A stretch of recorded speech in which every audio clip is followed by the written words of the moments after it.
கந்த சஷ்டி கவசம் என்பது முருகப் பெருமானை வேண்டி பாடப்படும் ஒரு ஆன்மீக பாதுகாப்பு கவசம்.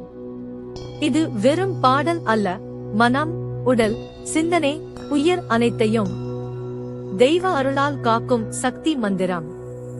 பக்தி, சரணாகதி, நம்பிக்கை, இந்த மூன்றின் சங்கமமே கந்த சஷ்டி கவசம். 2 தொடக்க துதி. அர்த்தம்.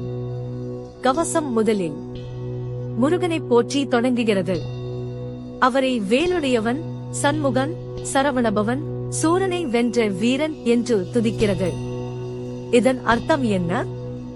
இறைவனை முழுமையாக ஏற்றுக்கொண்டு அவரது அருளை நம்பும் மனநிலைதான் பாதுகாப்பின் முதல் படி.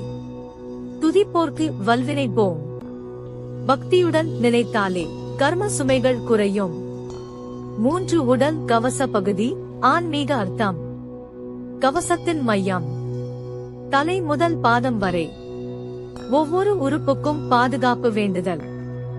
என் தலை காக்க, என் சிந்தனை தூய்மையாக இருக்க, என் கண்கள் காக்க, தவறானதை காணாமல் இருக்க, என் செவி காக்க, தீய சொல் கேட்காமல் இருக்க, என் நாவு காக்க, போய் பேசாமல் உண்மை பேச, என் மார்பு காக்க, பயம் இல்லாமல் வாழ, என் கரங்கள் காக்க, நல்ல செயல்கள் செய்ய, என் பாதம் காக்க, தவறான பாதையில் செல்லாமல் இருக்க. இது உடல் பாதுகாப்பு அல்ல, இது வாழ்க்கை ஒழுக்க பாதுகாப்பு. 4 வேலின் தத்துவம்.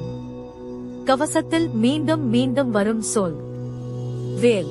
வேல் என்பது வெறும் ஆயுதம் அல்ல, அது ஞானத்தின் குறியீடு. அறியாமையை வெட்டும் ஒளிக்கதிர், அகந்தையை உடைக்கும் உண்மை, பயத்தை அழிக்கும் தைரியம். வீரவேல், ஜெயவேல், கந்தவேல், வெற்றி தரும் உள்ளுணர்வு சக்தி. 5 சூரசம்ஹார உளவியல் அர்த்தம். சூரன் என்பது வெளி எதிரி அல்ல, அது நம் உள்ளத்தில் இருக்கும் கோபம், பேராசை, அகந்தை, பொறாமை, பயம். முருகன் சூரனை வென்றது தீமை மீது நன்மையின் வெற்றி.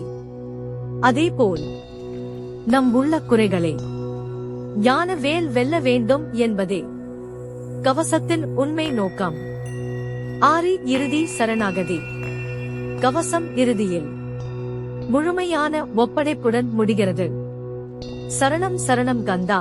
இதன் அர்த்தம், நான் முயற்சி செய்கிறேன், ஆனால் இறுதி பாதுகாப்பு உன் அருள். என் வாழ்க்கை முழுவதும் உன் அருளால் காக்கப்பட்டோம். வேல் வேல் முருகா. இது உங்கள் மனதை தொட்டிருந்தால் லைக், ஷேர், சப்ஸ்கிரைப் செய்யுங்கள்.